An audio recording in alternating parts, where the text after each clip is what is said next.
menjelajahi Palestina, merunut sejarah dan jejak Rasul, sekaligus merasakan denyut perjuangan dan jalan panjang Palestina menuju kemerdekaan. Sebuah perjalanan spiritual ke Baitul Maqdis di Yerusalem, ke Masjid Al-Aqsa yang tak hanya sebagai tempat ibadah, tapi juga punya peran lebih jauh. Al-Aqsa adalah simbol identitas, perjuangan, dan ketahanan umat Islam Palestina.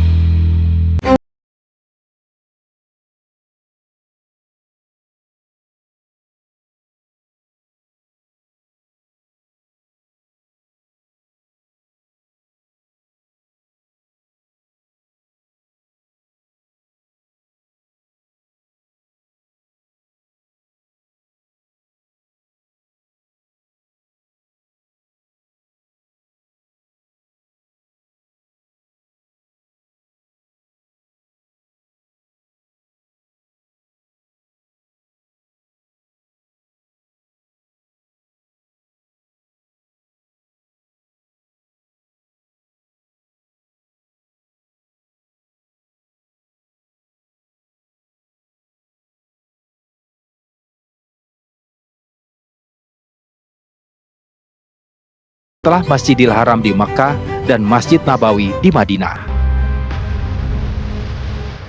Sekitar 8 jam perjalanan dari Jakarta membawa saya menuju Doha, Qatar terlebih dahulu.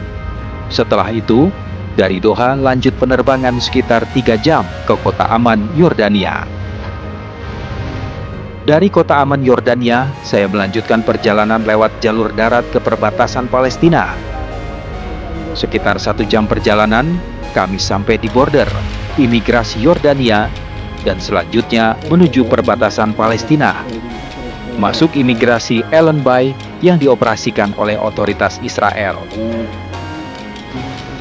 Di sini antrean cukup panjang, prosesnya ketat, dan pemeriksaan berlapis. Setelah lebih dari 1,5 jam dengan sedikit berliku, alhamdulillah, kami akhirnya selesai juga di imigrasi dan bisa menginjakan kaki di Palestina. Di kota Jericho, kota di tepi barat yang berbatasan dan paling dekat dengan Yordania. Masuk ke Palestina ini gampang-gampang susah, terutama untuk mendapatkan visanya. Karena tidak bisa disangkal, otoritas Israel lah yang mengeluarkan izinnya. Di rombongan kami saja, awalnya ada 9 orang yang mengajukan visa masuk Palestina. 4 orang gagal, ditolak entah dengan alasan apa, dan 5 orang lolos, termasuk saya salah satunya. Hampir 1 jam perjalanan dari kota Jericho, kami akhirnya sampai di Yerusalem.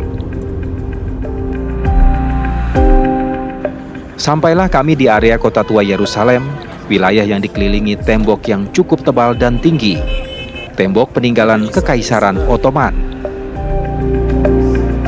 Kami ditemani oleh Temer, pemandu lokal asli Palestina, yang selain menjadi penunjuk jalan dan pemberi informasi, juga membantu kami lebih mudah untuk masuk ke daerah-daerah yang dijaga.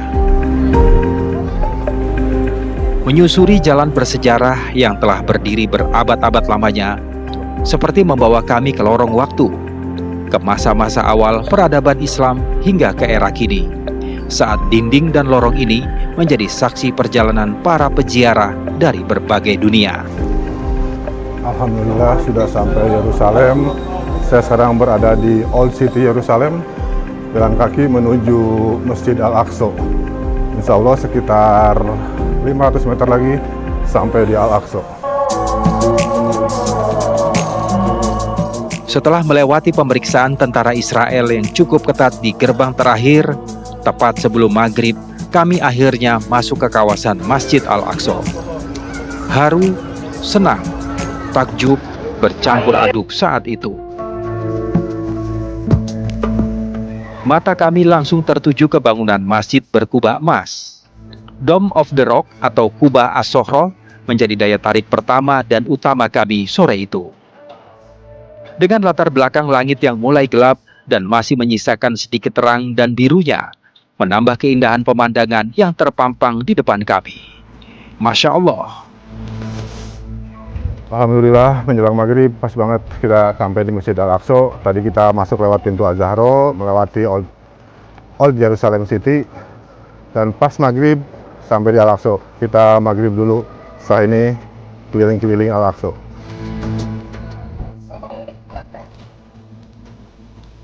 Setelah ambil wudhu, saya berjalan ke Masjid Al-Qibli yang berada persis di depan Masjid Kubah Batu atau Dome of the Rock. Masjid Al-Qibli ini memang bangunan utama di komplek Masjid Al-Aqsa untuk sholat berjamaah 5 waktu dan sholat Jumat. Selesai sholat maghrib, saya masih berlama-lama di dalam masjid, meresapi indahnya ibadah di sini dan tentu saja indahnya arsitektur Masjid Al-Qibli. Ikut merasakan senang dengan suasana di sini. Ada yang mengaji, ada juga yang beramah tamah dan silaturahmi. Sambil menunggu sholat Isya, saya keliling di sekitar komplek Masjid Al-Aqsa.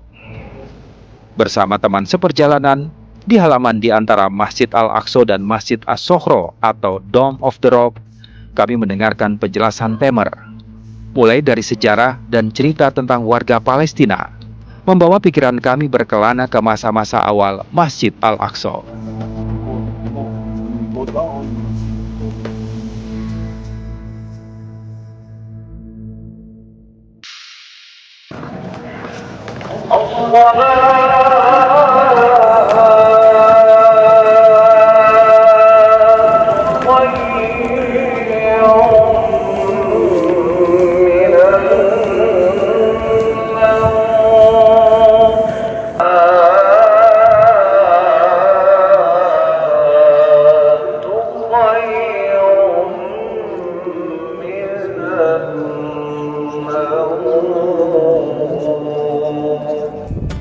Alhamdulillah kita baru sampai di Al-Aqsa. Tadi kita melewati jagaan yang cukup berlapis.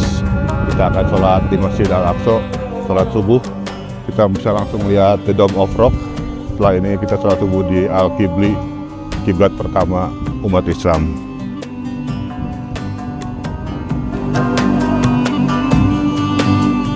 Waktu subuh di sini sekitar jam 5, ada jeda waktu iqomah sekitar 15 menit setelah azan subuh.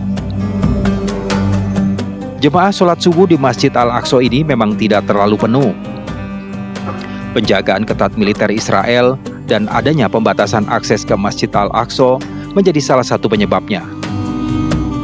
Satu contoh, pemuda-pemuda Palestina tidak diizinkan masuk dan sholat subuh di Masjid Al-Aqsa.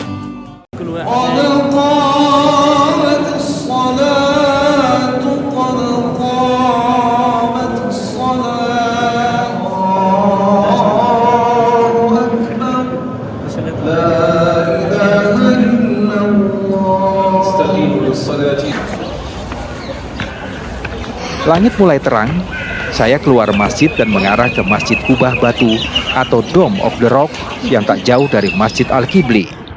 Masjid dengan dinding berwarna biru yang penuh dengan motif cantik. Di kawasan Masjid Al-Aqsa ini ada 15 kubah. Salah satu yang terkenal adalah Al-Hasroh atau The Dome of Rock. Kubah yang berwarna kuning yang dilapisi emas. Dipercaya di dalam kubah ini, di dalam masjid ini ada pijakan kaki Rasulullah saat Mi'raj ke Sidratul Muntaha untuk menerima perintah sholat 5 waktu.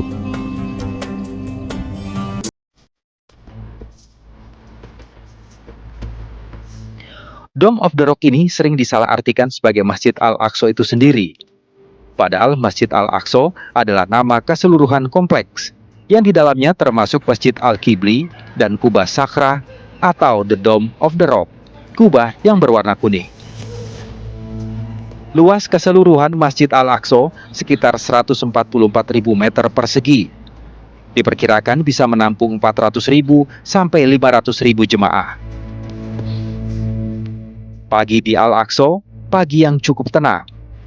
Kumpulan burung merpati menjadi teman bermain kami, termasuk anak-anak Palestina ini. Mereka dengan ceria bermain mengejar merpati. Dari pelataran Masjid Al-Aqsa, kami bergerak untuk kembali ke hotel.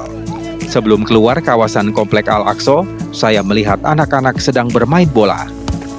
Rupanya mereka bermain sambil menunggu jam masuk sekolah, Berawal dari menolong membawakan bola mereka yang meluncur jauh ke arah kami, akhirnya saya tergoda untuk bermain bola bersama anak-anak ini. Hari ini hari Jumat. Setelah sempat sarapan dan istirahat di hotel, kami kembali ke Masjid Al-Aqsa untuk menunaikan sholat Jumat. Mulai dari sisi luar kota Yerusalem, penjagaan militer Israel terlihat lebih banyak dan ketat dari sebelumnya. Komplek Al-Aqsa sudah mulai dipenuhi jemaah. Tua muda, laki-laki, dan perempuan memenuhi halaman, taman-taman, sampai pelataran dekat Masjid Al-Qibli dan Masjid Qubatus Sokhro. Sholat Jumat memang menjadi momen di mana Masjid Al-Aqsa dipenuhi jemaah.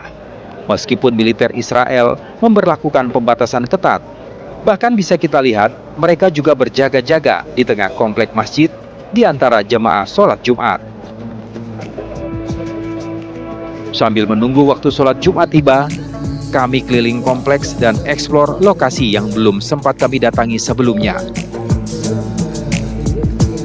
Di Pandu Temer, kami mulai menjelajahi sudut-sudut Al-Aqsa yang memiliki sejarah dan nilai spiritual sangat tinggi, pusat jejak sejarah para nabi dan rasul. Pertama kami ke Masjid Al-Buraq yang berada di sisi kanan Masjid Al-Qibli atau di samping tembok barat kompleks. Turun tangga ke bawah, kita akan menemui sebuah ruangan yang tidak terlalu besar. Tempat ini dipercaya merupakan lokasi buraq Rasulullah SAW ditambatkan saat Isra Mi'raj. Ditandai gelang besi di tembok sebagai penandanya. Sedangkan bagi umat Yahudi, mereka meyakini tembok masjid ini merupakan bagian dan masih sisa bangunan dari kuil Sulaiman. Persis di balik tembok ini adalah tembok ratapan. Tembok umat Yahudi beribadah, berdoa, meratapi dosa-dosa mereka. Dari Masjid Al-Buraq, kami berpindah ke Masjid Al-Marwani yang berada di sisi kiri Masjid Al-Qibli. Bangunan ini merupakan bangunan bawah tanah dan termasuk sebagai salah satu masjid terbesar di Al-Aqsa.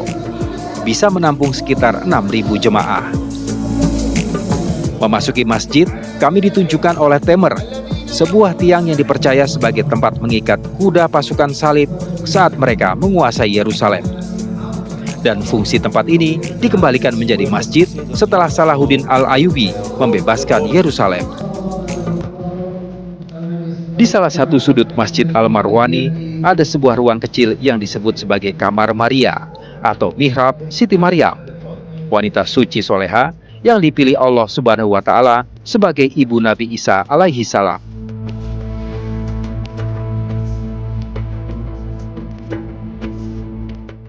Usai berkeliling komplek masjid, saya mengambil tempat sholat Jumat di dalam Masjid Al-Qibli. Jemaah semakin banyak memenuhi hingga luar masjid, di halaman atau pelataran masjid.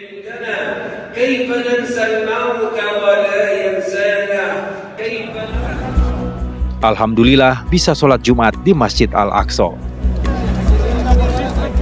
Setelah itu saya dan teman-teman lanjut keluar komplek masjid dan menjelajahi kota tua Yerusalem yang berada di sisi lain yang biasa kita lewati. Menyusuri lorong-lorongnya yang dipenuhi toko berbagai macam barang dagangan. Sekalian mau makan siang juga, merasakan kuliner khas sini. Makan siang kali ini pilihannya jatuh ke Al-Nasir Restoran. Tempat makan yang kata Temer pemandu kami, resto yang cukup favorit di kota Yerusalem.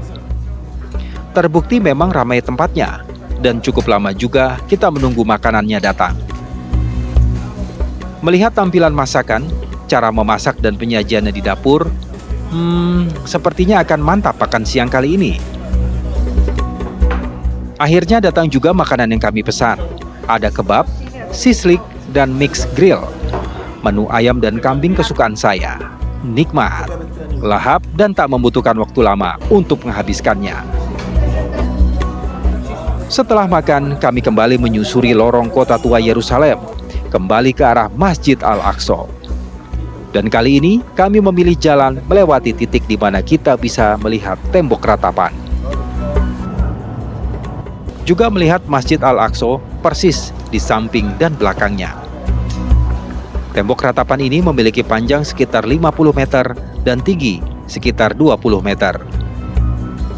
Meskipun sebagian besar konstruksinya sebenarnya masih tertanam di bawah permukaan tanah atau terhimpit oleh bangunan di sekitarnya, bagi umat Yahudi, tembok ini adalah situs paling suci, menjadi pusat ziarah dan doa, serta tempat meletakkan permohonan. Hingga saat ini, tradisi menyelupkan gulungan kertas berisi doa ke dalam celah-celah batu tetap ada. Setiap tahunnya, lebih dari 1 juta kertas doa diselipkan.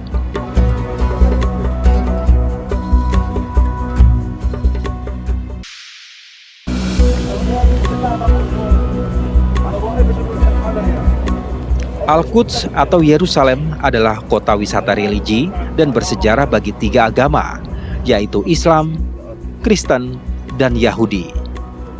Kawasan Masjid Al-Aqsa di Yerusalem menjadi magnet utama bagi wisatawan mancanegara.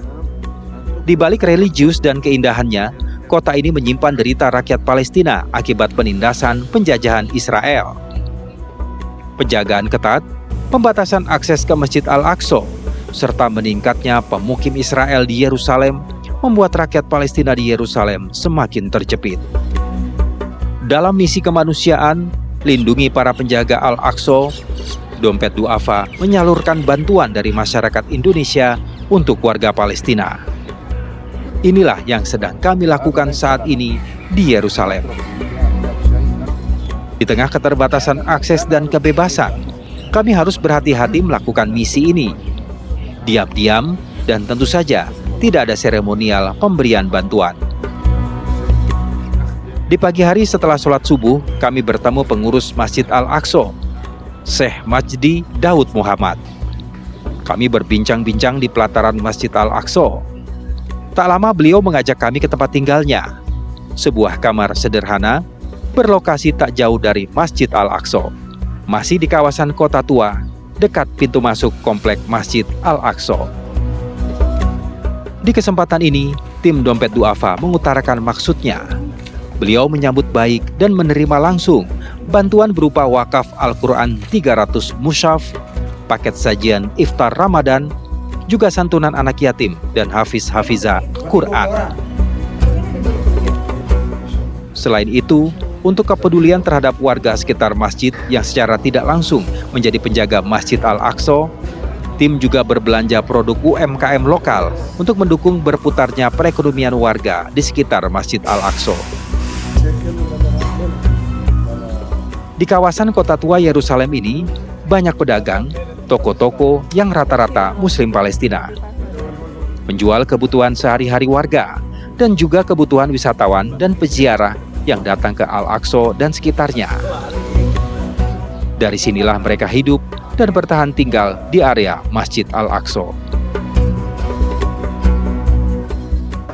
Kompleks Masjidil Aqsa itu adalah kompleks yang dijaga oleh para warga Al-Quds, yaitu warga Yerusalem. Kita tahu bahwa semakin sedikit warga Yerusalem, warga Muslim Palestina yang tinggal di Yerusalem.